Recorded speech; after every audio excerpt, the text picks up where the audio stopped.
Olá, tudo bem? Para a nossa segunda edição do podcast Esquire, a gente recebe o jornalista Raul Justilores. Raul sabe tudo de urbanismo, criou o termo Faria Limers, que pegou por todo o Brasil, e vem para cá para a gente falar sobre São Paulo, sobre as mudanças das grandes cidades e muitos outros assuntos. Espero que vocês gostem. Estou aqui com o seu livro, São Paulo nas Alturas, livro brilhante, você faz uma apuração espetacular do grande jornalista que você é. Obrigado. E tem uma coisa que me chama muita atenção, as décadas de 50 e 60 foram muito especiais para a cidade de São Paulo. Era um momento que você tinha grandes incorporadoras fechadas com grandes arquitetos, um casamento espetacular, e a partir desse casamento de grandes ideias, esses grandes arquitetos puderam fazer grandes prédios, mexeram profundamente com a cidade de São Paulo. Queria que você falasse um pouco sobre isso, e especialmente por que esse casamento não durou tanto tempo, não durou mais décadas. Olha, Luciano, eu morei na China há 3 anos e quando eu morei lá, na hora eu pensei na São Paulo dos anos 50 e 60. Porque havia paralelos aí claros. Um enorme êxodo rural, uma cidade que multiplicava de população sem parar, então de uma hora a cidade brotando como uma superpotência, e a arquitetura era a demonstração visual desse otimismo, dessa crença no futuro. Então, seremos os donos do mundo. E se você lê a imprensa da época, São Paulo achava que ia ser a Nova York do Hemisfério Sul. E até por ser um livro longo, né, ao contrário dos livros de arquitetura comuns, não é um livro de fotos, é um livro de muita reportagem. Porque não foi um momento de arquitetura, não foi um momento de um prefeito brilhante ou de um único empresário brilhante. Foi uma mistura. Então, clientes ajudaram. A sociedade queria modernidade e não olhava para trás, que é o oposto do Brasil de hoje. Aliás, a nossa sociedade de hoje, ela olha para trás, ela não quer inovação e ela, pelo menos na arquitetura, ela não quer o Brasil. Ela quer Dubai, ela quer Orlando, ela quer Chateau fake francês. Nessa época, não. Você queria a criação. Então, seguindo Steve Jobs, ou mesmo quando o Henry Ford diz, né? Eu não perguntei para as pessoas o que elas querem, porque elas responderiam que queriam um cavalo mais rápido. Eu inventei o automóvel. O Steve Jobs quis um telefone que fosse além do telefone. Nessa época, e o livro explica isso, né? O conjunto nacional era algo nunca antes visto em São Paulo. O Copan, idem. Aliás, não à toa Copan e Conjunto Nacional não foram replicados. Sempre me perguntam, mas qual é o Copan de hoje em dia? Eu falo, não tem. Qual conjunto? Olha aqui, surgiu Faria Lima, Berrini, Chucri Zaidan, Marginal Pinheiros. Nada chega aos pés do Conjunto Nacional. Assim como todos os shoppings de São Paulo deveriam chorar, se ajoelhar no milho, né, se fossem pessoas, comparados à Galeria Metrópole ou à Galeria do Rock. Falando aí de espaços 100% comerciais. Então, essa época, para mim, claramente, na música, na arquitetura, ou seja, de novo, né, é simultâneo. Éder Joffre, Maria Esther Bueno, Orfeu do Carnaval, Bossa Nova, e um longo etc., e a arquitetura, privada e pública. Só que ao contrário do Rio de Janeiro, onde a arquitetura era estatal, Vargas, Ministério da Educação, né, ABI e por aí vai, Pedregulho, Museu de Arte Moderna, o MAN, aqui foi quase toda privada. Então é interessante porque nesse aspecto São Paulo se assemelha a Barcelona ou a Chicago, cidades que não são capitais e que uma burguesia orgulhosa decide criar os ícones que não são ícones de Estado. Então, assim como a família Güell ou Batlló em Barcelona criou o que são os ícones da cidade, né, aos milionários de Chicago, aqui esses personagens do livro, e que podem ser imigrantes, podem ser novos ricos.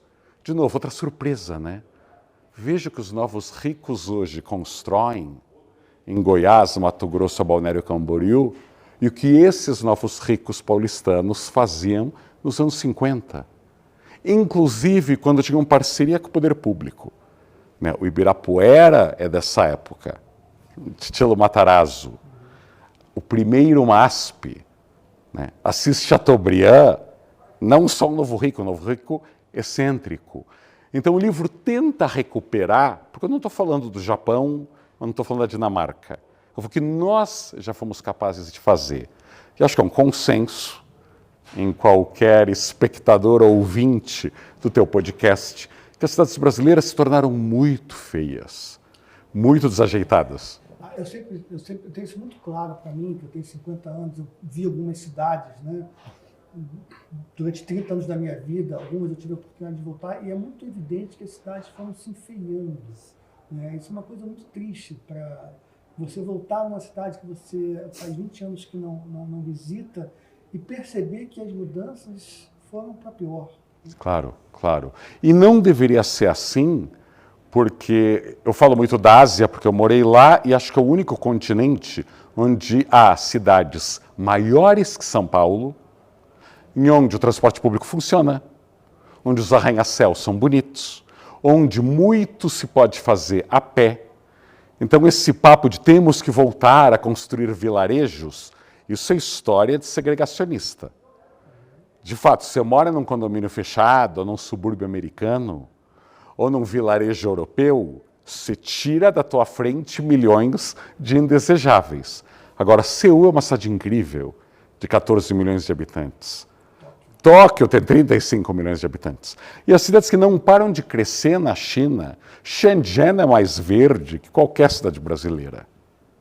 Chongqing é uma cidade que ganhou 30 milhões de habitantes de 94 para cá. E tem um metrô incrível, e é caminhável à noite, mesmo sendo uma cidade de colinas. Então, a gente não tem... Singapura, então, nem se fale, né? Porque, assim, Singapura é o mais próximo do sonho das superquadras de Le Corbusier, muito mais que Brasília, e é tão mais democrática que Brasília.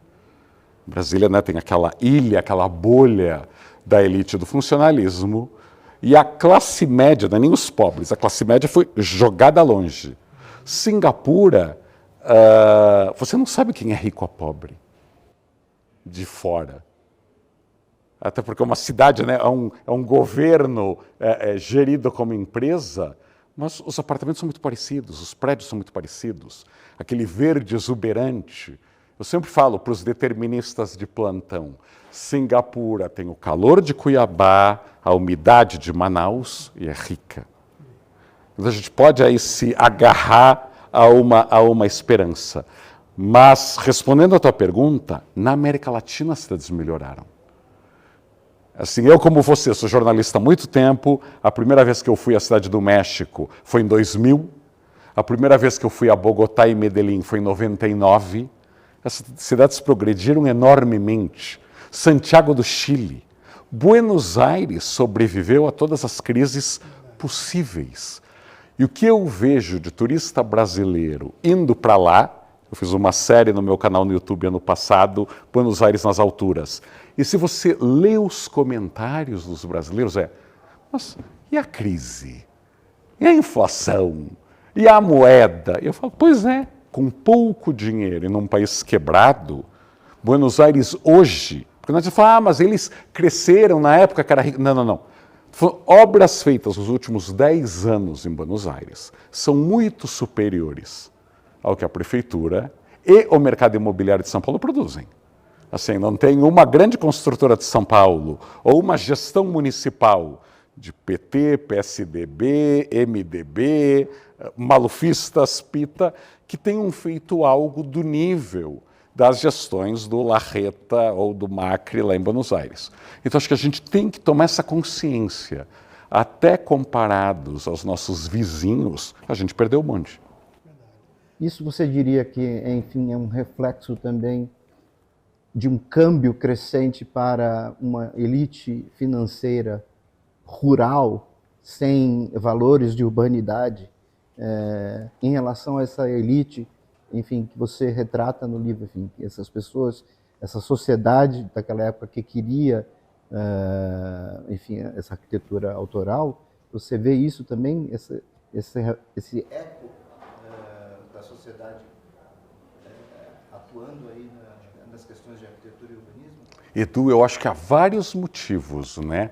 Eu acho que a elite dessa época era minúscula, a elite brasileira, e comparando, né, a China aos Estados Unidos, era uma elite que tinha consciência do que era ser elite. Então essa elite minúscula mandava os filhos para estudar em Paris, em Londres, em Coimbra e pouco depois para os Estados Unidos. Até alguns personagens do livro mandam seus filhos estudar nos Estados Unidos. Hoje, muito da nossa elite atual permite que o filhinho ou a filhinha vão para uma universidade privada ruim porque ela não está afim de passar por um vestibular difícil. Ou porque não vai enfrentar o cotidiano duro de um dormitório onde você tem que fazer a própria cama. Então é uma elite que não sabe bem o papel da elite. Ou que por ter sofrido, quer que o filho não sofra nada. Ou seja, o pior tipo de educação. Você cria futuros monstrinhos bem vagais, o que é um problema. Mas eu acho que tem esse lado que você falou da elite rural, ainda que essa elite também era rural. Uma boa parte dessa elite cresceu com o café e com a fazenda. Não, e ela abraçou, ela queria ser. Até porque, vamos lembrar que nessa época, o cinema, você não pode esquecer da importância do cinema na época. Eu falo muito disso, aliás, Artaxo Jurado só é explicado pela penetração do cinema hollywoodiano. Mas o cinema fazia com que o arranha-céu fosse o desejo, não o condomínio fechado, não Orlando. Orlando não existia para o cinema americano dessa época. Então, o cinema americano dessa época era o crescimento, era a inovação, era a modernidade. Então, eu acho que assim... E, claro, a influência europeia era muito maior do que a influência que a gente tem hoje da Europa. Não havia Dubai, o que é importante, e como carro, né, o automóvel era uma raridade, nós tínhamos uma elite que se misturava.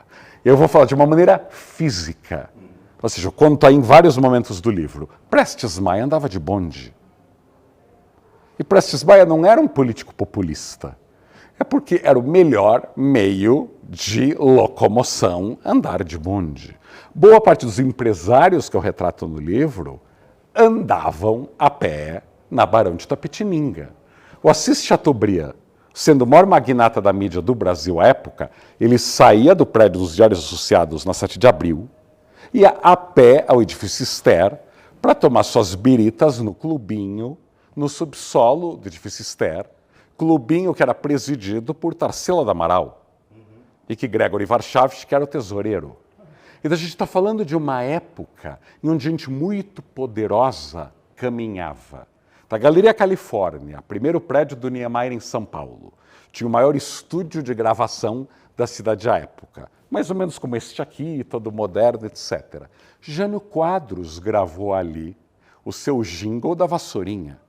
João Gilberto gravou jingles de sabonete, porque todo mundo tem que pagar boletos. Então, João Gilberto também teve sua época de ser muito bem-humorado e gravar propaganda de sabonete. Eu conto isso no livro.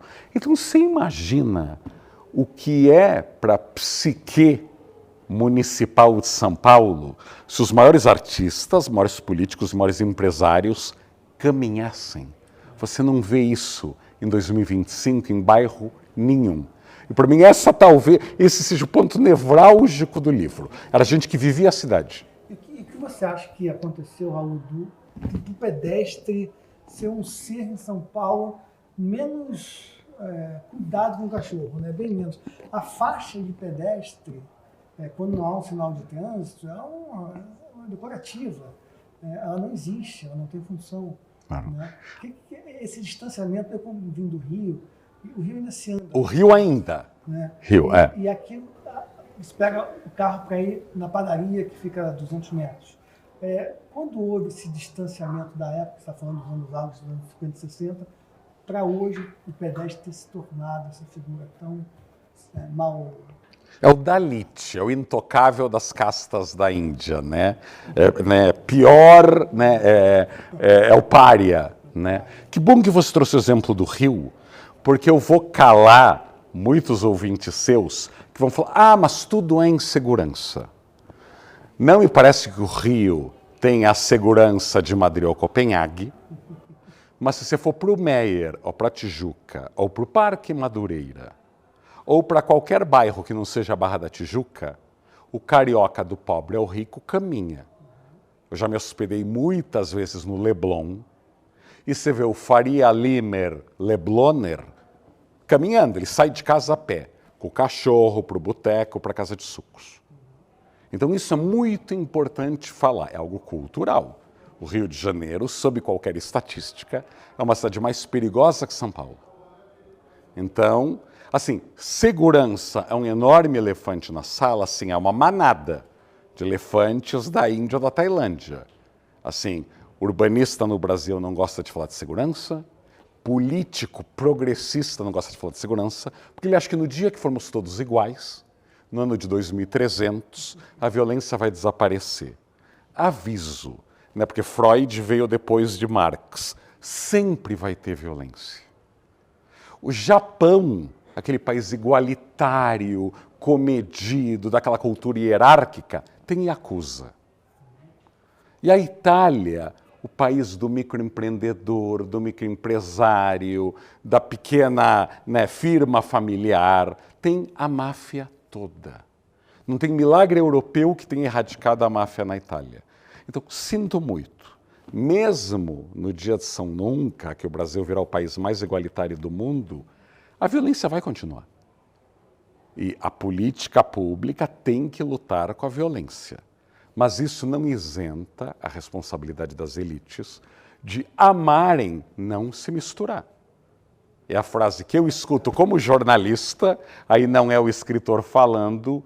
Todo dia que eu escrevo sobre Ibirapuera, alguém muito bacana, muito limpinho, muito engajado fala que não pisa no Ibirapuera no domingo porque é muito cheio. Só que frequenta o Central Park de Nova York, que é muito mais lotado. Com gente do Bronx, do Harlem, de Long Island, etc. É bom lembrar, o Central Park tem 13 estações de metrô em seu perímetro. Numa das áreas mais densas do mundo. Contra zero. Quê? Contra zero no Ibirapuera. Pois é. O Bosque de Chapultepec, na Cidade do México. Acabei de fazer um vídeo do meu YouTube sobre ele. Tem 3 estações de metrô na porta, tem prédios em todo o perímetro, até Coab Mexicana, perto de Chapultepec, e tem teleféricos cruzando. Então, até em cidades aí do mundo em desenvolvimento, nos bosques de Palermo não tem grades. Não tem grades. Então, acho que, assim, por que eu provoco? Porque nós somos complacentes e nós aceitamos uma urbanidade defeituosa há muito tempo. E o meu medo, ou seja, o Brasil copia muito mais a Barra da Tijuca do que Copacabana. São Paulo constrói muito mais Morumbis do que Higienópolis. E a gente já soube fazer Higienópolis. Calçada larga, ultra-arborizada, prédios de qualidade, poucas casas, muita gente no mesmo lugar. Só que a Praça Buenos Aires, que é um pequeno parque, é cheia de 5 da manhã, onde os malucos da corrida acordam para se exercitar, até meia-noite. E nos últimos 40 anos, a gente cria parques onde não mora ninguém. Por algum motivo, o Parque Vila Lobos não tem nenhum morador ao redor, o Parque Burle Marx não tem morador ao redor, o Ibirapuera quase não tem morador ao redor e a lista é longa. O seu livro, enfim, além de ter toda uma parte analítica, crítica desse período aí, dessas construções, ele resgata esses projetos, esses arquitetos, esses engenheiros. Eu queria saber a tua opinião, assim, o quão essa falta de memória do brasileiro, enfim, seja na esfera pública ou privada, ela nos impõe uma repetição em ciclos de erros. Olha, eu não quero ser polêmico, mas você está me obrigando. Nós não sabemos elogiar, cultuar os grandes exemplos que temos em todas as áreas, a começar pela arquitetura e urbanismo. E aí, desculpem, vou culpar demais as faculdades de arquitetura, que acham que a única arquitetura que tem nobreza é a arquitetura pública. Então, se você faz um museu e um palácio, que o povão vai uma vez na vida, isso é uma arquitetura social. Então, Niemeyer, Paulo Mendes da Rocha, Artigas e Lina, para muitas faculdades, são os únicos arquitetos que existiram no Brasil. E esse é um erro enorme, por uma razão muito simples. Até em cidades de países comunistas, eu morei na China, então tem lugar de fala, 95% da cidade é construída pelo mercado imobiliário. Pequim de hoje, Shanghai, Havana, que é cheia de hotéis lá dos espanhóis, etc. Então, para o bem e para o mal, não é só a Barra da Tijuca, né? Higienópolis foi construída pelo mercado imobiliário. A Avenida Paulista é uma construção do mercado imobiliário. Aliás, não há quase poder público, tirando o Trianon, que agora é uma concessão privada, mas a Paulista, que é a avenida mais bem-sucedida do Brasil, é uma invenção de mercado, a começar pelo Joaquim Eugênio de Lima, que fez lá um loteamento. Então, quando o nosso mercado imobiliário é inculto, é jeca, é vampiresco, ele produz as cidades que a gente conhece. Nesse pequeno período que eu estudo no livro, eu falo de gente que soube ganhar dinheiro, que era capitalista, mas que era tão talentosa que melhorou onde tocou. Então, Conjunto Nacional. Ali era um quarteirão. Era para ser um hotel. Jânio Quadros não deixou. O dono, né, o José Tijurs, o dono do quarteirão, e o jovem Davi Libeskind, que tinha apenas 26 anos, projetam lá esse prédio, que é uma mistura de comércio, teatro, cinema, livraria, apartamentos, escritórios pequenos, escritórios grandes. Então, por que o Conjunto Nacional tem movimento de segunda a domingo? Por que o Conjunto Nacional é um lugar seguro à noite? Porque quando está chovendo, você se protege no Conjunto Nacional. Porque o mezanino, o primeiro andar, invade a calçada. Bolonha sabia fazer isso, e boa parte das cidades europeias. A nossa legislação não aceita marquises, até hoje. Então, assim, você pega o projeto do Libeskind e botasse na lei, a gente já melhoraria os quarteirões corporativos de São Paulo. Pega a Galeria do Rock, 7 andares, sem caixilho, onde todos os andares são abertos. É o anti-shopping center, que é aquele caixotão, luz artificial, ar-condicionado 24 horas, e que você da rua não tem ideia do que está acontecendo lá dentro. Na Galeria do Rock, você até se sente mais seguro quando passa por ali. Olha que o Largo do Paissandu é muito degradado. O que é uma demonstração que a boa arquitetura sobrevive às áreas mais degradadas da cidade. E nenhuma faculdade de arquitetura hoje estuda Maria Bardelli ou Hermano Cifredi, que foram os arquitetos e incorporadores da Galeria do Rock. E Davi Libeskind é quase anônimo em quase todas as faculdades de arquitetura. Para não falar de Rino Leve, Luciano Korngold, Abelardo de Souza, esse grande arquiteto carioca que fez o mercado de Pirituba, o Três Marias, o Nações Unidas. Então a gente está falando de gente que, se fosse estudada e valorizada, talvez inspirasse hoje incorporadores e arquitetos a ter boas ideias e até fazer sugestões para a gente mudar as nossas leis municipais. Agora, como eles são esquecidos, as pessoas acham que o Shopping Vila Olímpia tem qualidade e devem achar que a Galeria do Rock é uma coisa aí hipster demais para ser replicada. A cidade ela vai mudando e a gente deu essa nota recentemente falando que o Ritz da Alameda Franca tem o risco de fechar porque a incorporadora pode comprar aquele prédio. O Futuro Refeitório, o Bar Balcão, tem muitos lugares clássicos de São Paulo, toda a cidade do mundo corre o risco de fechar e a gente vai perdendo os motivos que muitas vezes fazem a pessoa escolher aquele bairro para morar. Claro. Ao mesmo tempo que pode se fazer, né, Raul? Assim, é propriedade privada, não é um tombamento histórico, a gente gosta, mas perde, né? Claro. Como é que você vê essas questões da cidade perdendo os seus ícones? Claro. E De São Paulo queria tombar a Livraria Cultura no térreo do Conjunto Nacional. Para começo de conversa, era uma livraria pessimamente administrada e que há 5 anos estava em recuperação judicial. Então, qualquer frequentador da Livraria Cultura sabia que aquela livraria estava pelos tubos, estava em coma há muito tempo. Então, há esse oportunismo político em alta, em voga, de oba, está todo mundo falando da Livraria Cultura, deixe lá e entrar na fila sem saber para o que serve a fila. Então, se alguém tivesse tombado, talvez aquele imóvel continuaria vazio para o resto da vida, que nenhuma livraria hoje alugaria um imóvel tão grande na Paulista, com o preço lá do condomínio do Conjunto Nacional. Ponto 1. Bar Balcão, Aldo Borogodói, etc. O pior, o futuro refeitório, né? Que é o ancestral restaurante de 5 anos e que quer ser tombado. Gente, restaurante, aliás, nada pode ser tombado em 5 anos. Aliás, os países sérios e maduros têm uma data mínima para se pedir tombamento. Nos Estados Unidos é 50 anos em quase todos os estados. Em boa parte da Europa, nenhum imóvel com menos de 30 anos é tombado. Em São Paulo, o Memorial da América Latina foi tombado com 7 aninhos de idade. Já se sabendo que os portinares do Salão de Atos estavam derretendo, que a Biblioteca Vitor Tivita não tem acústica nenhuma, que a Galeria Marta Traba é o pior lugar do mundo para se expor uma obra.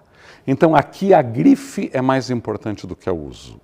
Eu escrevi na época do Bar Balcão que se houvesse assim, adultos na sala, poderiam ter combinado uma permuta com o incorporador e com os inquilinos, porque é bom lembrar, se os donos do Bar Balcão fossem donos do imóvel, não haveria esse debate.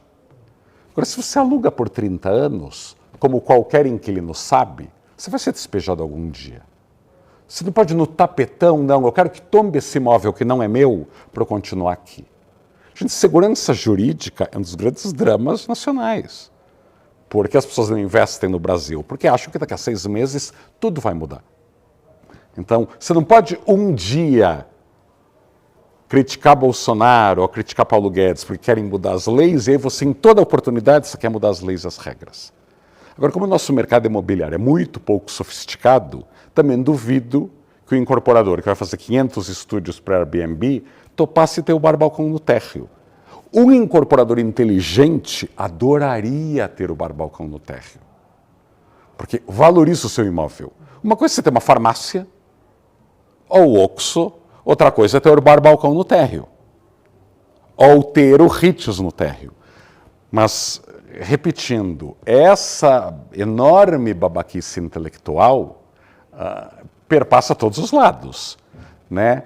Do bolsonarista e da direita que assiste ao fim da beleza do Brasil paralelo e que, ai, como os palacetes medievais eram lindos, e faz torre espelhada em Balneário Camboriú. Ou seja, quando você tem oportunidade de orçamento, adeus beleza. Mas assim, para a nossa esquerda, praia legal é Trancoso. Caraíva, que assim, 5 mil pessoas podem passar férias por ano. E o resto? Raul, vocês falaram há pouco sobre a diferença entre São Paulo e Rio, como no Rio se anda. Isso. E eu estava lembrando mais cedo, salvo engano, se me avisem se eu erro a cronologia, início dos anos 2010, nós tivemos um movimento, uma tentativa de reocupação de espaços públicos em São Paulo. Isso na Rua Augusta era algo bastante aparente, e nós chegamos a ter, como resultado disso, o Parque Augusta, e havia também uma nova geração de arquitetos também interessados nesses assuntos e com esses valores. Eu queria saber o que você acha aqui, o que você acha daquele momento, afinal já temos 15 anos disso, o que vingou e que retrocessos temos em relação àquela época, se considerarmos aquela época uma época de progresso. Claro. Eu acho que os progressos aconteceram e continuam a acontecer, não pelo poder público e nem pelo mercado imobiliário. Eu acho que é uma questão de geração que me deixa muito otimista com o Brasil. Porque você vê o mesmo movimento acontecendo em cidades muito mais carrocêntricas que São Paulo. É bom frisar que Recife é mais carrocêntrica que São Paulo. O interior de São Paulo, que é um paradoxo, né? São cidades médias, onde tudo é mais longe. Então a pessoa, não, eu vou para a cidade média porque é mais segura, porque não tem trânsito, e aí mora num condomínio fechado, a 40 minutos do shopping, onde não tem uma praça, e onde o centro da cidade, seja Sorocaba, Piracicaba ou Ribeirão Preto, não tem uma alma. O Joinville, que é uma cidade rica, é às 6 da tarde, não tem ninguém no centro. Então São Paulo, com todos os seus defeitos, é uma cidade bastante mais contemporânea, século XXI, que boa parte do Brasil. Tentem andar em Goiânia, ou tentem andar em qualquer capital nordestina, aí vocês vão ver o que é atraso urbanístico. Eu brinco, parece que o Maluf governou quase todas as capitais brasileiras. Agora, por que a geração mudou? E aqui nós três aqui temos basicamente a mesma idade, talvez eu esteja mais deteriorado, mas somos da mesma geração. Nos anos 80, já que tem agora o remake aí de Vale Tudo, a família brasileira assistia novela à noite no único televisor da casa. Era a diversão noturna. Então se tinha o pai que trabalhava no mesmo emprego para o resto da vida, e o normal era se aposentar nesse emprego, mamãe não trabalhava fora, e em média havia 3 ou 4 filhos que, por não terem celular, rede social e TV no quarto, estavam ali em casa reunidos. O fim de semana era no shopping ou na pizzaria. E bom lembrar aí para os nostálgicos da ditadura militar, rota, o medo da rua começa na época dos nossos uniformados. Então, não era a hora de sair de casa, de se usar o espaço público nesses anos 80, de Roque Santeiro, Vale Tudo e Tieta. Pulemos 30 anos, para não fazermos aí as contas da nossa idade. Em 30 anos, pouquíssimos, estão assistindo ao remake de Vale Tudo, menos ainda assistem telejornal em casa, e menos ainda a família está reunida em torno da mesma TV. O papai tem um trabalho hoje, mas não se sabe amanhã. A mamãe também trabalha fora. E os filhos têm zero interesse ou ilusão de ter um emprego para o resto da vida. Então todo mundo está meio atomizado, e todo mundo pode sair à noite. E ao contrário daquela família nuclear de 1988, a família de hoje, todos ali vão se casar algumas vezes, separar, divorciar, etc. e tal. Então você com 60 anos, você está no Tinder, está na pista. Até porque, como a Débora Bloch confirma, você pode estar com 62 anos, todo mundo fala, nossa, como ela bate um bolão.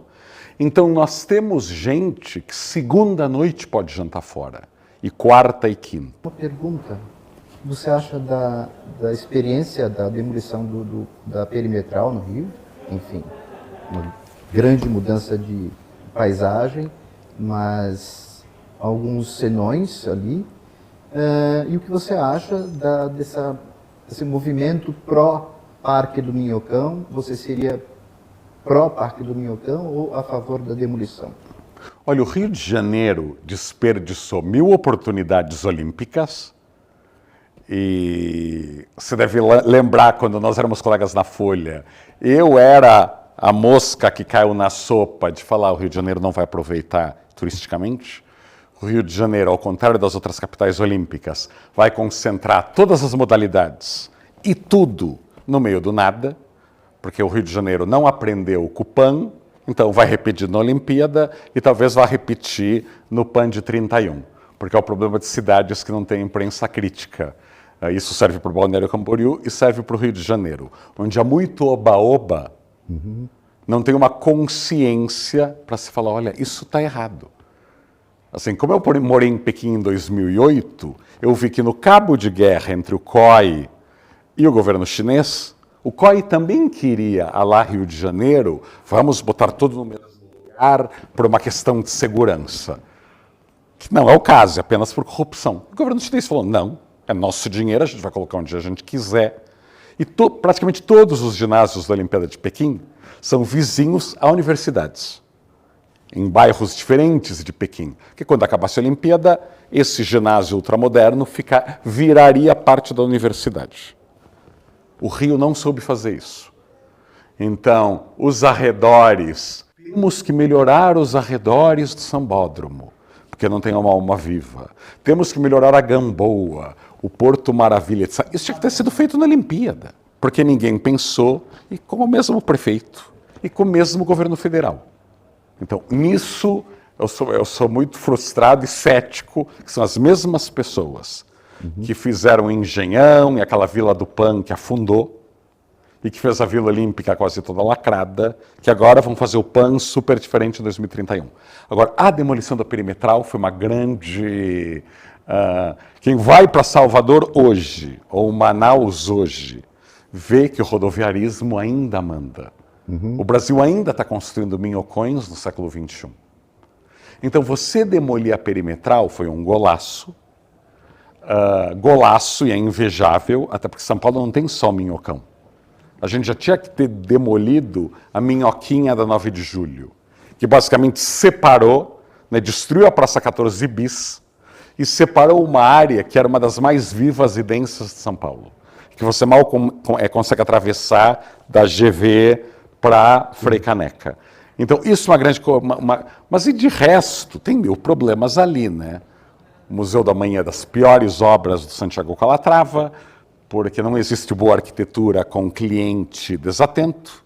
É um raro prédio num desertão, em onde a sombra da cobertura é em cima de um espelho d'água. E quem frequenta o museu tem que ficar no sol, na fila. E onde a obra do Frank Stella desaparece porque não foi feita para a escala do espelho d'água. Assim, quantidade de erros ali. Você fala Museu da Manhã, porque só amanhã a gente vai decidir qual é o acervo, a programação, o motivo de se fazer. Aliás, criar museus no meio do nada, e ali de novo é bom lembrar, né? Não tem quase moradores ao redor do mar, quase não tem moradores ao redor do Museu da Manhã, o antigo edifício lá à noite vai virar Airbnb.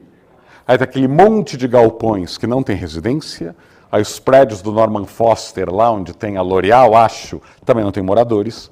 E agora estão fazendo Minha Casa Minha Vida, com aquela arquitetura e urbanismo do Minha Casa Minha Vida. Então a gente está criando condomínios fechados, dignos de Barra da Tijuca, no Porto Maravilha. Aliás, a poesia está em tudo no Rio de Janeiro. O nome do primeiro condomínio entregue se chama Rio Wonder.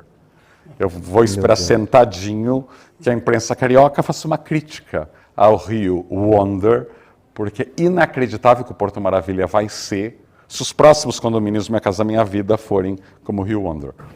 Raul, você falando de museu, tem uma frase sua que eu adoro, que eu anotei aqui, que é: o excesso de reverência combina mais com monarquia do que com indústria criativa. Eu adorei essa frase, anotei. Você falava isso a respeito do novo prédio do MASP. Isso. Feito pelo Método Arquiteto, a gente até deu o método aqui na nossa primeira edição. E você se referia à arquitetura do método não ter a ver com a da Lina Bobardi. E pelo que eu entendi, para você realmente não precisa necessariamente ter nada a ver. Claro. Não, eu acho que pior, né? É você citar uma frase do Paulo Mendes da Rocha, que era um arquiteto que adorava falar e que se contradisse muito ao longo da vida. Mas, felizmente, né, as pessoas evoluem. E ele sugeriu ali no MASP que ele não faria um prédio que ofuscasse o da Lina. Mas é uma decisão dele. O museu não precisa seguir a opinião de um arquiteto. E não era opinião nem da Lina. A Lina já estava morta. Como se a Paulista não pudesse mais nunca ter um prédio importante. Você imagina se Nova York, ou Tóquio, ou Paris achassem que não se pode mais construir nada? E olha, estou falando de cidades bem mais antigas que São Paulo. E sempre há espaço para se renovar. Sempre há espaço para se inventar. Madrid é capital há 500 anos da Espanha, Pequim é capital há quase 900 anos da China, e sempre cabe algo contemporâneo. Então isso eu acho que é uma ideia preguiçosa. A arquitetura pode e deve, né, o Rei Di fez o MAN do Rio de Janeiro, sem achar que não, eu tenho que respeitar o mar e a natureza. Ele faz um prédio lindo, muito bem inserido no aterro, mas ele não quis fazer um prédio invisível, ainda bem. Então acho que isso é apenas conservadorismo. Mas como eu falei num polêmico vídeo no meu canal, o maior problema do MASP não é a arquitetura. É que os museus no Brasil são feitos por e para uma minúscula elite. Então é um museu que tem 500 mil visitantes por ano. Né? Imagina, qualquer museu grande da Cidade do México tem 2 milhões de visitantes por ano. Até porque na Cidade do México os museus são abertos aos domingos gratuitamente. A Pinacoteca é gratuita aos sábados e tem 900 mil habitantes por ano. Então isso é o que me horroriza na elite da minha querida cidade, que empresas, CEOs que usam dinheiro público via Lei Rouanet não se perguntem cadê as escolas públicas, cadê a gratuidade de fim de semana, cadê de fato a democratização do acesso com setores educativos que sejam educativos, que não sejam assim ponto de encontro para quem já é PhD em artes. Mas acho que a nossa arquitetura ela é tão reverente ao Niemeyer, ao Artigas, ao Paulo Mendes e à Lina, que a gente inova muito pouco. Eu acho que nada é mais deprê que a bairro de rico no Brasil, onde todas as casas podiam ter sido construídas nos anos 70, porque é o mesmo caixotão de concreto, com uma poltrona Barcelona no canto, com as mesmas linguagens do brutalismo ou do modernismo, que já se passaram 50 anos. O mundo inteiro está debatendo madeira, bambu, materiais mais sustentáveis e que exijam menos conservação, menos água, como concreto. Aliás, parênteses, como Singapura, que é uma ilha, a Áustria ou a Escandinávia, que são países frios, ou os Estados Unidos já estão construindo tanto prédio de madeira e o Brasil não. O Brasil, supostamente, plantando tudo se dá, a gente vai ficar falando de concreto dos próximos 50 anos. E hoje, se eu fosse um bilionário mecenas, não acharia tantos arquitetos especializados em fazer prédios de madeira. Então, você precisa ir para Minneapolis ou Milwaukee para ver prédios de madeira e não no Brasil. Então, acho que a nossa inovação também nisso ficou para trás. A propósito de você falou sustentabilidade, mas me veio à cabeça a questão de mudanças climáticas. Arquitetura e urbanismo no Brasil estão à mesa discutindo mudanças climáticas e como podem agir, seja na esfera privada ou pública, ou não. Enfim, como é isso lá fora? Olha, primeiro não, primeira resposta não, acho que desde a construção de Brasília, que assim, os arquitetos eram os gurus da sociedade, né? E cometeram vários erros por conta disso, né? De novo, clientes muito ausentes. Eu entrevistei o Niemeyer longamente, ele nem sabia quantos gabinetes o Congresso precisava ter. Era, constrói rápido, depois a gente vê, que é outro clássico, o nacional. Mas os arquitetos não estão na mesa, inclusive por culpa deles. Eu posso falar que eu sou jornalista, como jornalista eu posso criticar arquitetos sem culpa. Os arquitetos querem falar em arquitetez. Ou seja, o Drauzio Varela vai no Fantástico e explica câncer de uma forma muito mais compreensiva do que um arquiteto de São Paulo vai explicar um pavilhãozinho de 200 metros quadrados. Tem algo errado. Tanto jargão, tanta empáfia e tanta vontade de não democratizar esse acesso e essa linguagem. E outra, se o arquiteto não é educado para conversar com o mercado imobiliário, imagina com os políticos. Nenhum presidente, nenhum vereador, nenhum governador é obrigado a entender de arquitetura. Você tem que saber se vender seu peixe. E os maiores arquitetos dos últimos 20, 30 anos no mundo sabiam vender seu peixe, sabiam ser pop, sabiam... eu sempre faço um paralelo entre a gastronomia e a arquitetura. De novo, quando nós éramos bebês em São Paulo, Rio menos, mas em São Paulo, não havia grande gastronomia brasileira. Havia gastronomia japonesa, francesa e, no máximo, italiana, e o pratão, que era o pratão popular. Então, a cozinha brasileira não tinha status. E aí vem uma geração de chefs muito performáticos, que se comunicam muito bem, e que de uma hora para outra a GNT tem 45 programas ensinando você a cozinhar. Isso aconteceu no mundo com a arquitetura. A Zaha, que tem muitas obras dela que eu não gosto nem um pouco, mas devo admitir, a Zaha soube ocupar um espaço que nunca antes uma arquiteta tinha ocupado. Ou Rinculhas, ou Herzog de Meuron, ou hoje em dia o Sou Fujimoto, Bjarke Ingels e tantos outros. No Brasil não surgiu esse arquiteto ainda. O Niemeyer não gostava de falar de arquitetura. Paulo Mendes falava de tudo, menos de arquitetura. E olha que eu tentei. Perguntei para ele, do Minha Casa Minha Vida, uma vez, e ele deu uma resposta clássica entre os arquitetos. Pelo menos o governo está fazendo moradia. Não é pelo menos. Porque a ditadura militar dizia a mesma coisa sobre o BNH. A gente tem que falar de qualidade. Mas assim, os nossos arquitetos não gostam de falar de arquitetura. Então há um grande vazio. E o mercado imobiliário quer vender bolsa. Então ele trata a arquitetura como um modismo que quando você cansar, você pode jogar fora. Mas ao contrário da Ferrari, né, ou da Armani, o prédio vai ficar ali 100 anos. E ainda a ver com isso, existe uma padronização também aqui em São Paulo dos lugares descolados, né? A cafeteria, o restaurante, a galeria. Isso é um novo tédio paulistano? Olha, eu acho que já é tédio há tempos, mas tem algo mais grave que revela isso. Há poucos bairros bons em São Paulo e no Rio, o que explica esse encarecimento tão grande do metro quadrado. Por que o Leblon é tão caro? Porque você tem 40 bairros no Rio sem um restaurante bom, sem uma calçada boa, sem empregos e sem infraestrutura. E como São Paulo é muito maior, especialmente economicamente, que o Rio, é mais grave que a nossa Zona Sul sejam 10 bairros. E tem até uma coisa de status, né? A pessoa tem que morar em Pinheiros, em Higienópolis, Jardins, Vila Madalena e etc. Então não só é uma elite que não para de crescer, mas quem vem de fora, né? A pessoa que vem de Goiânia, Recife, do Rio de Janeiro, vai disputar o mesmo metro quadrado. E há pelo menos 20 bairros de São Paulo onde não mora quase ninguém, por lei. Nesse miolinho desejado. Então, as mesmas pessoas frequentam os mesmos lugares.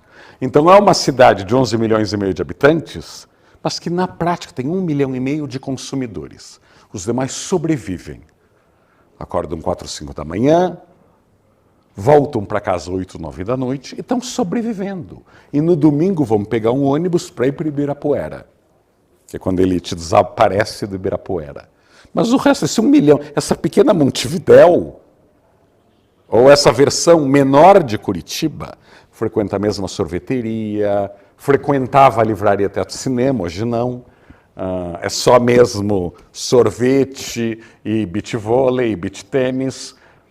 E é muito pequeno. Então você pega a Zona Leste inteira, um Uruguai, 4 milhões e meio de habitantes, que todo mundo só fala do Tatuapé. Porque é o único bairro de alta renda da Zona Leste. E a Moca atrás, mas bem atrás, economicamente. Zona Norte, você tira Santana, a maioria dos bairros as pessoas estão sobrevivendo. Porque 2/3 da população da Zona Norte tem que trabalhar do outro lado do rio. Então, se você está em Pirituba, ou Tremembé, ou Jaçanã, metade do teu dia no trânsito. Para não falar da Zona Sul, que é a área mais favelizada de São Paulo. E que é também a mais recente, né? Cresce dos anos 70 para cá, quando criamos as leis dos mananciais. Um rico não pode mais fazer mansão à beira da represa, mas invasões irregulares ninguém vai fiscalizar. Então, sim, favelas imensas ao longo das represas, onde não tem metrô, não tem emprego, não tem infra, etc. e tal. E aí você leva, de novo, 3 horas para chegar ao trabalho. Então, para mim, essa coisa da sorveteria onde todo mundo se encontra, o restaurante, etc., é algo muito pior. Como os nossos bairros são desprovidos de infraestrutura. Né? Por que não tem gentrificação em Tóquio? Porque todos os bairros são bons. E todos os bairros se destroem e constroem simultaneamente. Nada é tombado, tem lá, sei lá, 20 templos, eles estão construindo e destruindo a cidade inteira ao mesmo tempo, e tem metrô na cidade inteira, tem emprego na cidade inteira. Você pode sair para comer e beber, haja povo que ama beber depois do trabalho, né? Quem já esteve em Tóquio alguma vez, deve aquelas hordas de gente alegrinha pelas ruas às 11 da noite, mas todo bairro é bom. Em São Paulo você tem bairros também, assim, como Alto de Pinheiros e Alto da Lapa, que claramente são bairros que faziam mais sentido, talvez nos anos 80, onde as famílias eram unidas, como você falar no podcast, e hoje são casas enormes, completamente disfuncionais para a família moderna. Claro. É um bairro que você vê aquelas casas, e eu imagino que algo poderia ser feito para que se mudasse um plano diretor, para que esses bairros voltassem a ter vida. Mas é o nosso medo da mistura. Eu fiz uma reportagem uma vez na Vejinha sobre a possibilidade de se transformar essas casas enormes no Jardim Europa e no Jardim América em vilas. Vilas de casas. Então você não verticaliza, mas você faz um imóvel de 2.000 metros quadrados, virar 8 casas de 250 metros quadrados. E as mensagens que eu recebi de moradores do Jardim Europa e do Jardim América diziam, vai virar cortiço. Uma casa de 250 metros quadrados no Jardim Europa nunca vai virar cortiço. Vai ser caríssimo do mesmo jeito.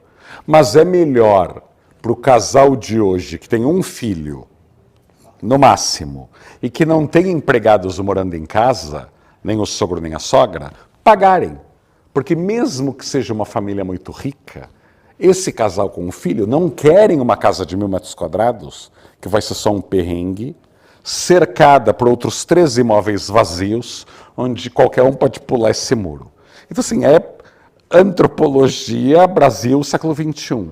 Mas a nossa elite não quer se misturar, essa é a verdade.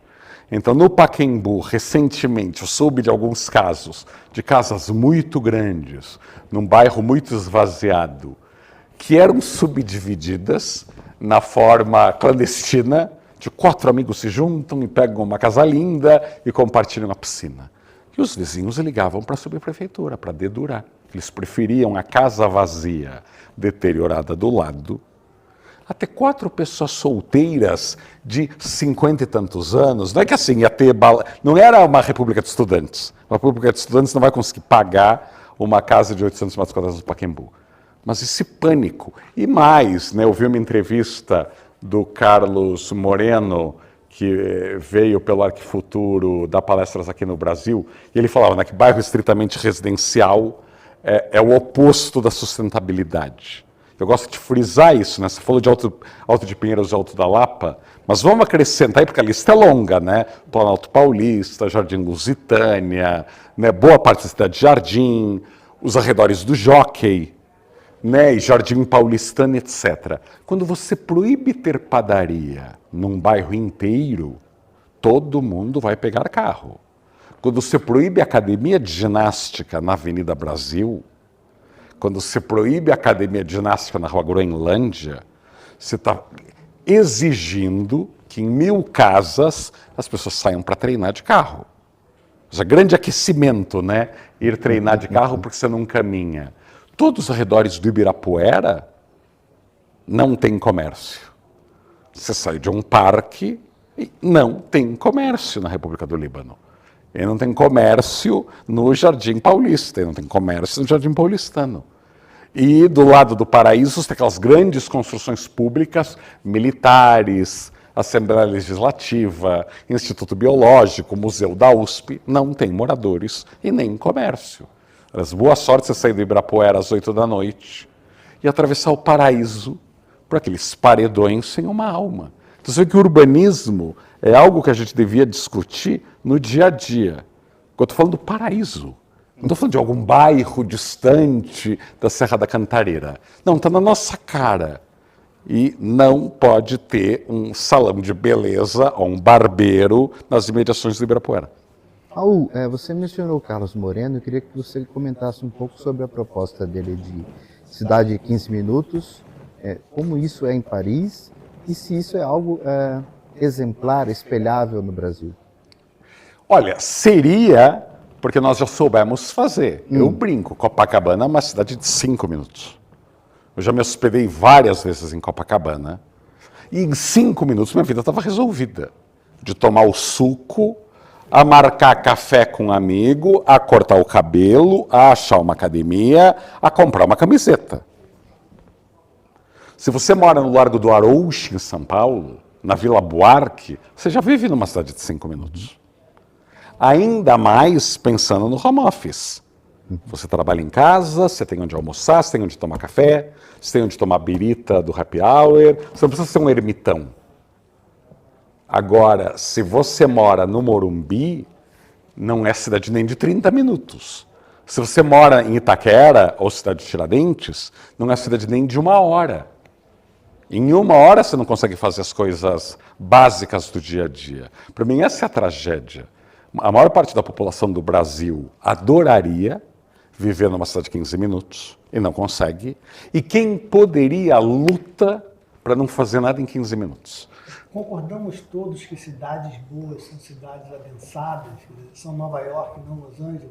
Totalmente. Até porque é sempre bom lembrar, a cidade desadensada e espalhada, ela foi feita por razões econômicas raciais. Então, quando há o grande êxodo negro do sul-americano, fugindo dos linchamentos, fugindo da segregação, das leis de Jim Crow, e que essa grande população negra vai para Washington, vai para Chicago, vai para Nova York, existe o êxodo branco. Que classe média, classe alta americanas fogem para os subúrbios com subsídios públicos para se criar condomínios, para rodoviarização, para todo mundo ter carro na garagem. Então a ideia é a cidade é para o negro, o subúrbio é para o branco. E a cidade pode ficar abandonada e o subúrbio pode ficar com o gramadinho perfeito. Agora é bom lembrar, o gramado perfeito não existe na natureza. É irrigação, é cortar toda semana, é muita energia, ele é insustentável. A família perfeita do subúrbio tem que ter carro para tudo. Escola é carro, trabalho é carro, vê o beisebol, vê o futebol e teatro ou cinema uma vez por ano, porque não são as pessoas aí mais com maior apetite por cultura do mundo. Em Nova York, ou em São Francisco, ou em Portland, ou em Seattle, você pode fazer muita coisa com o transporte público. Porque o transporte público é caríssimo numa cidade de subúrbios e condomínios fechados. Ou seja, eu fiz um vídeo no meu canal chamado Cidades Médias, e que eu comparo Saragoça na Espanha com Ribeirão Preto em São Paulo. As cidades têm o mesmo tamanho. Em 12 quilômetros, Saragoça é servida por um tram. Esses bondinhos modernos, a cidade inteira usa. Em Ribeirão Preto, mesmo o tram teria que ter 30 quilômetros. Tem a mesma população. Ribeirão Preto se espalhou, é shopping, ninguém se encontra, carro para tudo, e não venham me falar de ESG, ou de sustentabilidade, ou de mobilidade. E tem algo que é menos mensurável, de empatia. Se você está em Paris, ou se você está em Lisboa, você vai ver o imigrante, o pobre, quem é obeso, quem não pode comprar Monjaro ou Ozempic. Tem o mundo. A criança que cresce numa cidade europeia, numa cidade grande americana, ou na zona sul do Rio, ela vai ver o diferente. A criança de condomínio fechado, a criança de Alphaville, não. E se você olhar como vota o interior americano, ou como tem votado o interior europeu, você vai ver que essa falta de conhecimento do diferente cria seres humanos bastante com uma paranoia sobre o diferente que é assustadora. Então não dá para falar de diversidade se é uma coisa apenas a diversidade selfie. Né? Você vai ao MASP, olha, aqui tem trans e tem negros e etc., mas no teu dia a dia todo mundo é branco. E todo mundo é igualzinho do teu condomínio fechado. Não, você cria diversidade no seu dia a dia, não para colocar no museu no fim de semana.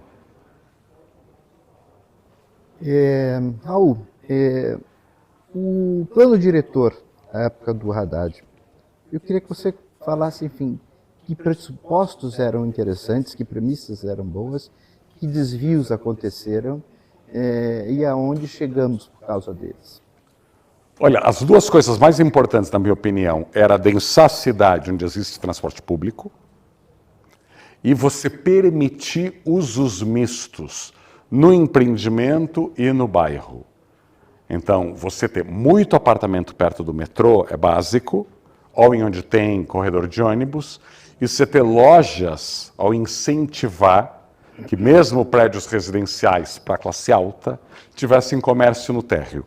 Essas eram ideias muito boas, mas que foram traídas pelos próprios autores do plano diretor 3 anos depois, quando os primeiros prédios foram anunciados. E eu acho que nós desaprendemos com o Lula e com o Fernando Henrique de que políticas polêmicas ou que políticas impopulares têm que ser defendidas ou pelo menos explicadas. Quando o Fernando Henrique criou o Plano Real, tem aquela foto famosa que a Maria da Conceição Tavares fazendo 1000 caretas, o Fernando Henrique enfrentou. Porque a Maria da Conceição Tavares errou todas as previsões econômicas em 30 anos, ainda que a imprensa amasse ela, mas ela não acertou uma, né? Foi a favor de congelamento, foi fiscal de Sarney, foi a favor do Plano Bresser, disse que o Plano Real ia dar errado, foi contra o Bolsa Família. Mas o Fernando Henrique peitou. E quando o Lula começou a fazer 1000 coisas que a esquerda discordava, ele falou, gente, está na hora de governar. Então tem que ter consenso, temos que atrair investimentos. Olha, dar calote do FMI é uma péssima ideia, porque ter fama de caloteiro, você espanta, etc. e tal. Olha, vou negociar com a China e os Estados Unidos ao mesmo tempo. O que aconteceu com o plano diretor é que as pessoas que falavam de adensamento e de botar comércio no térreo, 3 anos depois, é bom lembrar que entre 2014, quando é aprovado o plano diretor, até 2018, o Brasil vive uma recessão produzida pelo governo Dilma, que era da mesma força política do governo Haddad. Então não é que veio alguém de fora e quis ferrar. Então a gente só começa a ver lançamentos de prédios em 2018. E aí os arquitetos e urbanistas que votaram e defenderam o plano diretor, ai não, vão acabar com as casinhas de Pinheiros, não temos que tombar o ó do Borogodó. Então foram muito hipócritas. Porque você defende que no mundo inteiro tem adensamento ao longo do metrô, e só aqui, né, o carente bairro de Pinheiros tem que ser congelado, como o carente bairro do Jardim Europa, como a carente Vila Madalena. Tem algo errado. 70% dos empregos de São Paulo estão na Zona Oeste, onde moram 20% dos paulistanos. Então, justiça social é adensar Pinheiros. Ponto 1. Então, não teve defensores. E o plano diretor tem erros que eu acho crassos de redação, tipo não ter gabarito. Surgiu um prédio horrendo da Iven de 40 andares em Pinheiros. Sim, surgiu porque permitiram. Lei é lei. Aliás, quem estuda a verticalização de São Paulo reconhece a época de um prédio pelo desenho. Todos os planos diretores de São Paulo desenharam os prédios. A gente teve a fase do bolo de noiva, a gente teve a fase do paliteiro, do prédio magrinho bem no meio da quadra, longe da calçada. E agora a gente tem esses prédios gordos embaixo, sem recuo, com o paliteiro em cima, que é o plano diretor de 2014, do Haddad, do Nabil Bonduque e do Fernando Melo Franco. Então, esse é o resultado. Agora, não houve ideias das contrapartidas. Tipo, você lê o plano inteiro diretor E não há um parágrafo dizendo, olha, se 3 anos depois de você pegar o incentivo para aumentar 4 andares e a tua fachada ativa continuar vazia, você tem uma multa? Deveria ser óbvio. Eu já defendi isso várias vezes. A prefeitura teria que ir em cima de quem construiu sem entregar a bendita fachada ativa. Porque de uma hora para outra, os incorporadores iam achar até pipoqueiro para ocupar o térreo. Iam cobrar aluguéis muito gratuitos para não pagar essa multa. O plano diretor não pensou nisso. O plano diretor foi feito por arquitetos que não projetam, que não desenham, e pior, que não entendem de economia. E arquitetura e urbanismo sem economia não existe. A menos que você tenha um grande ditador, um sheik, e que banque, né? Vamos fazer The Line na Arábia Saudita. Não precisa, essa conta não precisa fechar, porque é um devaneio mesmo. Ou o que acontece na ditadura chinesa. Agora, aqui tem... Então, eu acho que foi, para variar, um plano diretor cheio de boas intenções, mas com resultados complicados. Até porque o mercado imobiliário perverteu essa ideia, uma ideia que eu acho ingênua, de fazer um monte de apartamento pequeno sem garagem na Rebouças, porque seria para o trabalhador. Aliás, imitando a esquerda americana, que também acha que apartamento pequeno em Nova York é para o trabalhador. O apartamento pequeno em área cara vira para o branco rico que quer morar na área cara, que é o que também está acontecendo em São Paulo. Eu tenho 1000 amigos que se mudaram para Pinheiros nos últimos anos, que estão ok de morar num apartamento pequeno, mas que tem piscina, bem localizado, etc. Agora, eles são zero classe trabalhadora. Eu brinco, a Avenida Rebouças está cheia de amigos meus morando, mas a gente de alta renda. Então, não existe política social com chapéu alheio. Já que a prefeitura queria densar a Avenida Rebouças, faça como qualquer prefeitura europeia faz. Vamos adensar Rebouças? Então já desapropria 3 quarteirões. E nesses 3 quarteirões, a prefeitura vai construir moradia popular. Isso é o que Singapura faz, é o que Madrid faz, é o que Barcelona faz, é o que Lisboa devia ter feito e não fez. E hoje a gente está vendo a extrema-direita chegando ao poder lá, porque foi a esquerda de Lisboa que gentrificou Lisboa, não a direita. Eu lembro o Pedro Cardoso falando, né, não, Lisboa é o paraíso, porque os serviços sociais aqui, etc e tal. Gente, graças a pessoas como Pedro Cardoso, Lisboa ficou caríssima. Todo rico do Brasil, todo rico do Rio, parece que comprou um apartamento em Lisboa. E Lisboa ficou caríssima. E cadê os BNHs de Lisboa? Gente, Salazar fez BNHs em Lisboa. E os nossos governos progressistas não fizeram. Como em Nova York, o Bloomberg fez mais moradia do que o atual, lá, o Eric Adams, que além de tudo é corrupto. Então você vê que assim, há muito discurso que não se traduz em resultados na prática. Então, eu acho que o plano diretor, ele nasceu com boas intenções, mas com diversas ingenuidades. Eu acho que o plano diretor, o mercado imobiliário lutou desde o início para descaracterizar esse plano diretor, até porque a nossa elite não quer comércio no térreo, quem constrói e quem compra.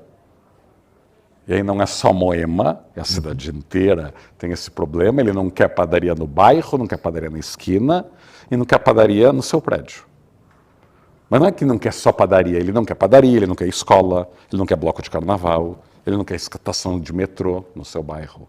Por isso que eu falo, a gente também tem que lutar culturalmente. Não é um pedaço de papel, não é um decreto, não é uma lei que vai mudar as nossas cidades. Culturalmente, nós queremos viver Casa Grande Senzala, num fazendão, que às 10 da noite não tenha barulho. Numa metrópole. Às 10 da noite, que às 8 da noite não tenha barulho. Então, agora, o nosso plano diretor ainda é melhor do que os planos diretores anteriores e é melhor do que os planos diretores de quase todo o Brasil. Então é sempre bom, como a gente só está falando, né, de São Paulo nesta conversa, há muito que se criticar, mas acredite, as outras cidades brasileiras tem menos ciclovia, tem menos gente na rua, tem menos pedestre. São cidades muito mais segregadas. A Boa Viagem consegue ser pior que o Morumbi e está na praia. Mas é um caso, né, de praia que não tem boteco. porque os moradores que moram em um apartamento por andar vão para a praia a 1 hora dali e não usam a própria praia em frente à sua casa. Então, as cidades são retratos das sociedades. O México, que é tão desigual quanto o Brasil, e tão violento, em algumas searas até mais violento, o povo se diverte na rua.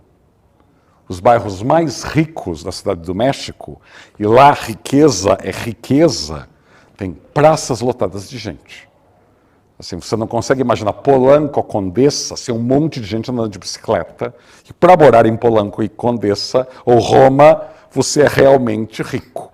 E as ruas estão cheias de manhã, de tarde, de noite. No final de semana, Chapultepec é um parque lotado e que museus ficam abertos até 10 da noite no Parque Chapultepec, que, de novo, é cercado também de bairros muito ricos. Então, nós temos que ter esse espelho muito perto do nosso nariz para a gente pensar que assim, nós somos tão legais, tão carnavalescos e tão bacanas, nós criamos cidades muito segregadas.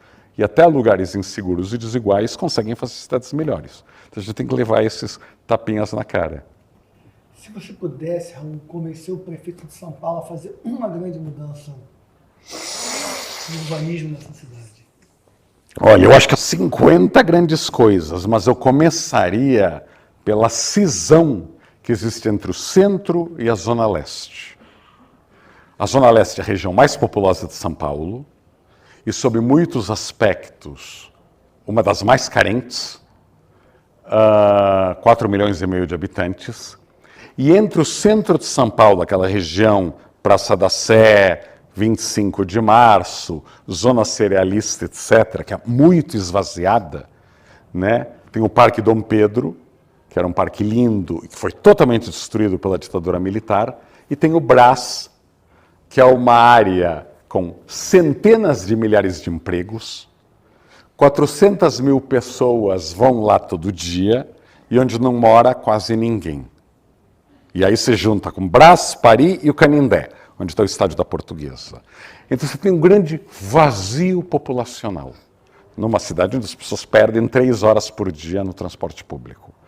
Então você ressuscitar o Tamanduateí, que é um rio agonizante aí há anos, ressuscitar o Parque Dom Pedro, aumentar a população ali e deixar que essa cicatriz, esse Grand Canyon, porque eu acho que as pessoas não têm ideia de quanto a Moca, o Belém, o Belenzinho, são próximos do centro.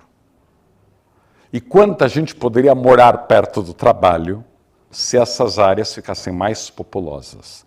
E não existe reocupação de nenhum centro sem gente à noite no final de semana. Aliás, não existe requalificação sem usos mistos. Então, no dia que o centro tiver gente com cachorro, com criança, passeando, trabalhando de segunda a sexta e se divertindo sábado e domingo, você transforma uma área grande demais para ser tão vazia.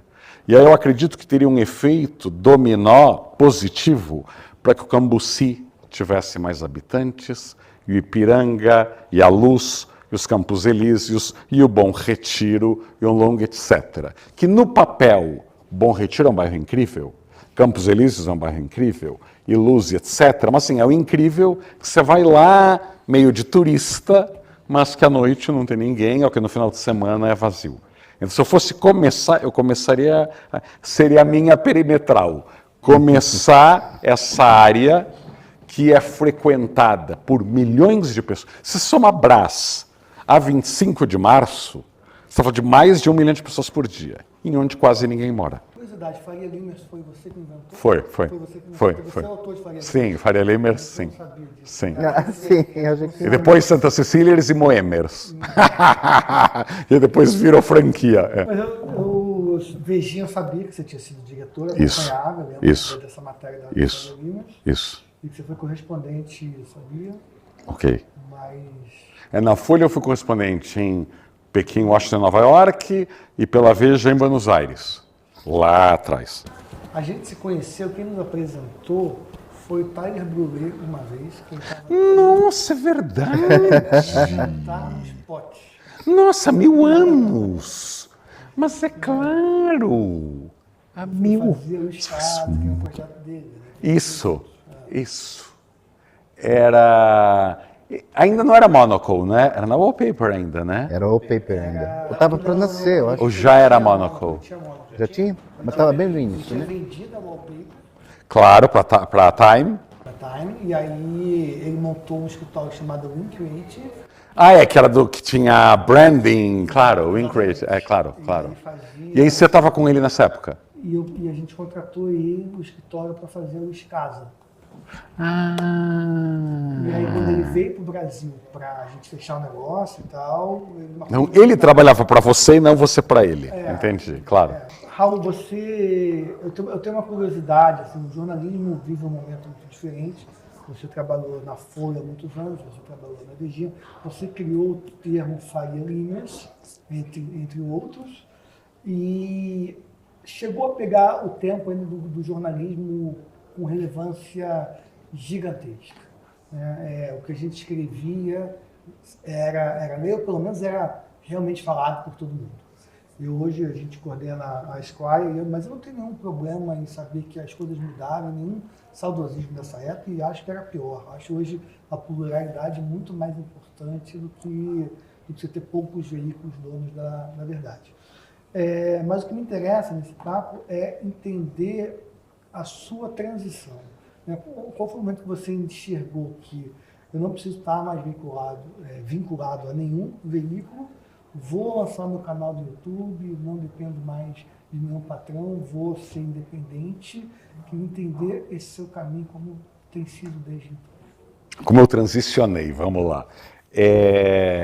Eu acho que eu fui mal acostumado, mas sabendo que eu estava nos estertores do jornalismo com dinheiro. Antes das redes sociais sugarem quase todo o dinheiro da publicidade. Então, acho que essa é a primeira grande diferença, né? Eu entrei na Editora Abril nos anos 90, eu fui correspondente Curitiba e Buenos Aires pela Veja, ainda nos 90 também, numa época que a Abril pagava um helicóptero se eu fosse cobrir uma matéria em algum lugar aí mais inacessível. E ficava em hotéis 5 estrelas. Em Curitiba eu tinha motorista, carro com motorista. E mesmo na Folha, bastante mais ávara que Abril, eu morava num grande apartamento em Pequim, eu via, se acontecia um breaking news na Índia, ou em Singapura, ou no Japão, eu pegava o primeiro avião, que era o carésimo. Quando os terroristas lá do Paquistão tomam os reféns no Taj, no Hotel Oberoi em Mumbai, eu vou de Pequim para a Índia, para cobrir aquele atentado, né, interminável. Então, e à medida que eu fui envelhecendo, ou que eu fui saindo desses cargos, eu percebi, opa, Folha não tem mais correspondente em Pequim. Ou quando eu saí de Buenos Aires, ninguém foi para o meu lugar. Ou quando eu saí de Nova York, mandaram um estagiário no lugar. Ou quando eu saí de Washington, mandaram alguém bem mais jovem e com um salário menor. Então eu vi que essa avenida estava virando viela. E que talvez eu não teria mais espaço para conseguir ser bem remunerado, viajar pelo mundo, morar fora. E eu, obviamente, não queria ficar numa redação fazendo só entrevistas por telefone ou traduzindo o que eu assistia na CNN e afins. Então, eu percebi que o jornalismo que eu queria fazer era quase impossível. Aí, nos estertores, eu brinco, porque as pessoas falam, nossa, como você conseguiu inventar tanto na Vejinha? Porque era uma empresa céfala, era uma Abril já em estado falimentar, onde não tinha chefe, não tinha dinheiro, tem o lado ruim, não tinha dinheiro para nada, mas não tinha chefe. Então, inventei capas e assuntos e debates, inclusive de urbanismo, que não tinha nenhum adulto olhando. Então era o meu playground jornalístico. Mas em 3 anos que eu fiquei lá, eu passei por 6 CEOs. 6. E todo mês eu tinha que demitir alguém e contratar alguém por 1/3 do salário e metade da idade. Então, já na Vejinha, eu já estava pensando qual vai ser o meu próximo capítulo profissional. E aí, graças a esse livrinho, que vendeu muito, aliás, até hoje é o livro de arquitetura que mais vendeu no Brasil, e que agora, pela Companhia das Letras, tem uma distribuição nacional. Eu tive em Manaus, tinha lá na livraria, eu tive agora no Recife, tem lá na livraria, ou Goiânia, ou seja, tem uma distribuição nacional. E a gente esquece, eu acho que o paulistano não imagina, que o Brasil olha para São Paulo. Consumo, construção, arquitetura, modernidade, o que seja. Então o livro também teve essa sorte. Você está falando numa cidade que acabou virando aí uma referência para o resto do Brasil.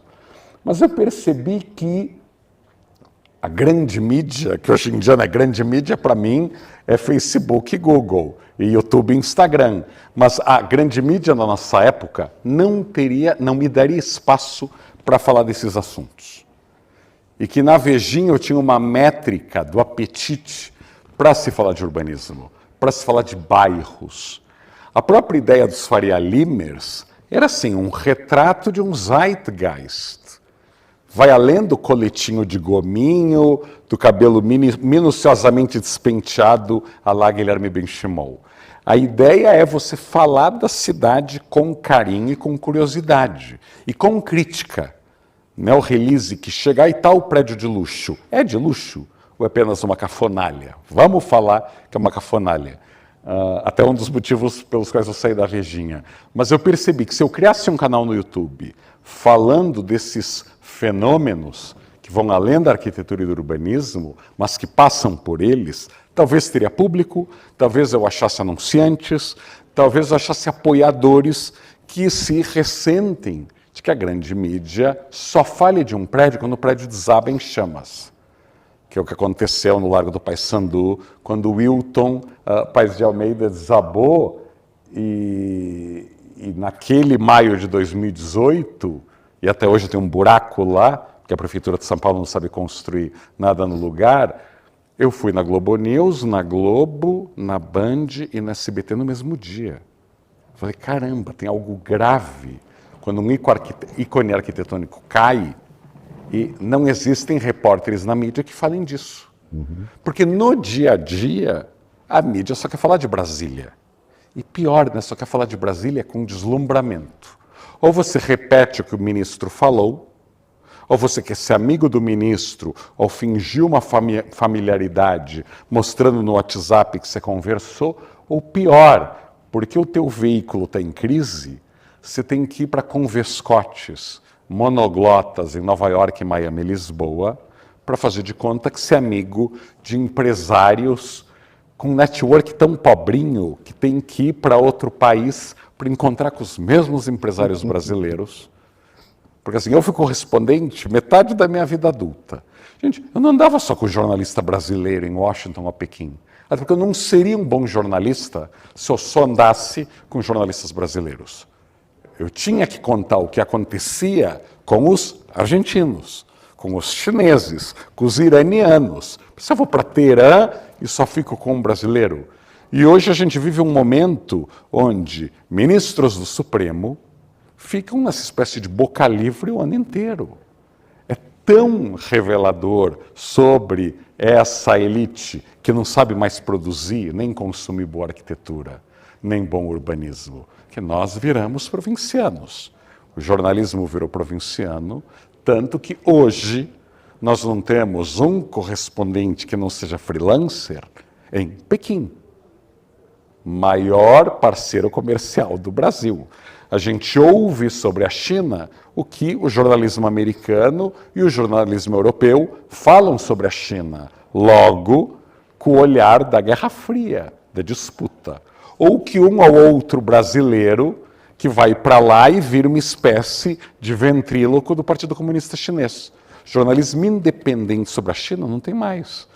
E eu acho que essa é a parte triste, mas eu consigo, com o meu YouTube, no UOL, com uma rede de apoiadores do meu canal e cada vez mais apoios. Ou seja, hoje o Conselho de Arquitetura e Urbanismo do Brasil, em Brasília, me patrocina. Então eu fui para o Recife, eu fui para BH e fui para Curitiba falar sobre arquitetura e urbanismo nessas cidades com o dinheiro que todo arquiteto paga por ano para exercer sua profissão. Isso para mim é um alívio, porque assim, a grande mídia hoje não quer saber de BH ou Curitiba. Só se houver uma grande tragédia, terremoto, né, uma mina desabar, mas se não, a gente não sabe que estão querendo botar painéis eletrônicos cobrindo a praça principal de BH. Ou que em Curitiba o legado do Lerner está sendo apagado. Não tem quem defenda o Jaime Lerner entre a política hoje curitibana. Né? O único urbanista brasileiro conhecido no mundo inteiro. Muito mais que o Lúcio Costa, bom lembrar. Eu sei que isso causa polêmica, mas o Jaime Lerner era conhecido na China, o Lúcio Costa não. Isso eu posso falar porque cada cidade chinesa que eu ia, algum arquiteto urbanista falava, não, porque o Jaime Lerner, a gente faz os BRTs e a coleta do lixo e etc e tal. Então, nós não aprendemos nem com o Jaime Lerner, nem Curitiba honra Jaime Lerner. Não existe uma avenida ou um parque em Curitiba chamado Jaime Lerner.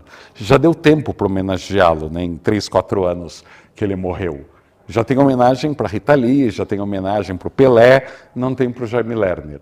Então, essa transição que eu fiz tem tido esses apoios. Arquitetos, empresários, gente meio assustada com o nosso mercado imobiliário e que contribui para que eu seja essa vozinha crítica, cobrando resultados, lembrando de projetos bacanas que estão engavetados em algum lugar e falando de qualidade. Em vez de a gente falar pode construir, não pode construir, vamos tentar fazer as coisas bem. A gente precisa criar muita moradia. O Brasil das próximas décadas, quanto mais encolhem as famílias, mais unidades serão necessárias. Esses apartamentos de 4 quartos e 4 suítes, essas casas imensas, vão ter que virar alguma outra coisa, mas a gente vai precisar ter uma arquitetura e um urbanismo que estejam à altura. Excelente. Muito obrigado. Muito obrigado. Eu que agradeço, que prazer, e é raro ver jornalistas do calibre de vocês com interesse em arquitetura e urbanismo. Assim, eu sou um animal de redação, e eu lembro que assim, eu não teria recebido salário se eu só falasse de arquitetura e urbanismo nos meus tempos de Folha e de Veja. Foi um prazer em ter uma aula aqui de urbanismo. Muito obrigado, Raul.